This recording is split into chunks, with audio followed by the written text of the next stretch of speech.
Thank you so much, Dabiso. Now, on the 22nd of this month of March, we will be, I suppose, celebrating is the right word, or taking cognizance of World Water Day, a vitally important day when it comes to, I suppose, protecting one of, if not our most precious resource, which is water. So this morning, we are joined by Event Director of African Utility Week, Evan Schiff, who is going to be talking about their focus for 2020 and how one of the best uses of water is for renewable power.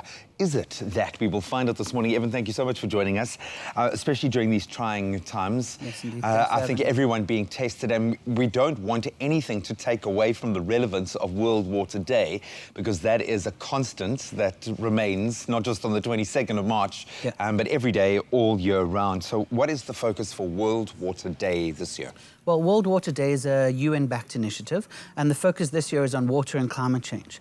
And what the UN wants us to look at is three different things. So the first thing is water policy and water conservation must be central to any fight against climate change. So what that means is that policymakers need to pay more attention to water and husbanding that resource in order to make sure we can actually address climate change. The second thing is we need to focus on water as a way to help climate change. So if we take better care of water, if we move to more water careful agricultural practices, for example, we can actually help address climate change.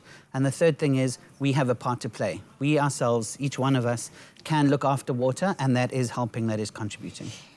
Maybe it feels like you're preaching to the choir a little bit here, because I lived through the water crisis of 2017, and we remain in almost a crisis mode, but we've seen a myriad of solutions emerge through these dark times. And even from the presidency down, water has been identified as an area that we need to be focusing on. When it comes to renewable energy, how reliant are we on hydroelectric power? Is enough being done in that regard?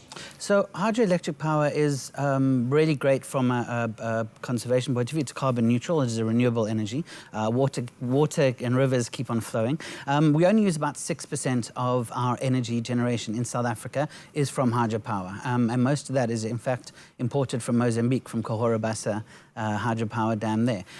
But what we can do is look at small-scale hydro projects. These are much less ecologically damaging, they're much cheaper, and they can really bring power to communities where that power is actually needed. What's the stumbling block then? Because that is a very small percentage when you're looking at something that has all of these wonderful positive spin-offs on both sides in terms of climate change, but also we need energy, and the disenfranchised, there are communities that desperately need good, clean energy in that sense. What's preventing it? Absolutely. So in South Africa specifically, we are a water-scarce country, which means we don't have as many rivers, we don't have as many suitable sites as there are, for example, in East Africa, where hydro is quite a large proportion of energy generation there. However, there are still small sites, and that's something we haven't yet looked at.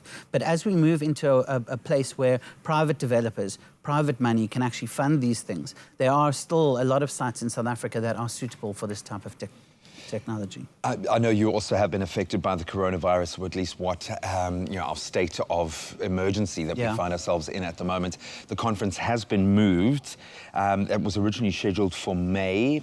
Has a new date been set, or are you going to roll forward and use other forms of communication? How are you guys approaching this? So, yeah, we had to take the only responsible decision we could. So we postponed to November. We're now the 24th to the 26th of November.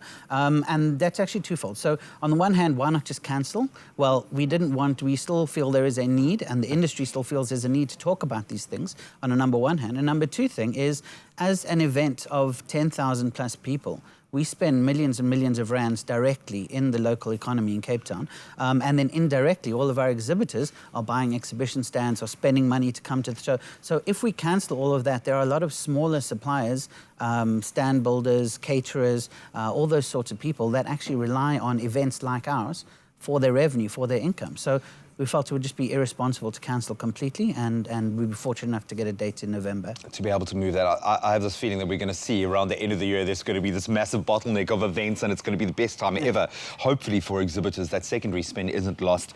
Maybe I could ask you a broader question now, because often, out of sight, out of mind, possibly, when we aren't confronted by the immediate need as we were during the water crisis. We maybe tap off. Are we still doing enough? Are we as a country doing enough to conserve this probably most precious resource?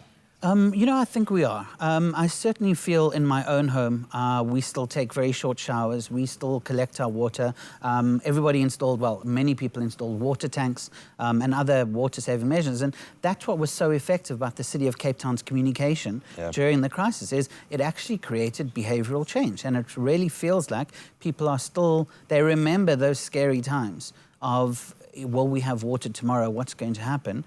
And I think it has created lasting behavioural change. Yeah, I can remember that day before the supposed, day zero. Yeah. And we are again faced with very difficult, trying times, but an opportunity for all of us to come together, not just as a city this time, but as a nation globally.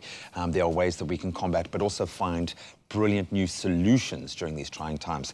Evan, thank you so much for joining us, and all the best of luck. I know we've had to press pause, but keep doing what you're doing. Thank you so much, job. Graham. Thanks for having me.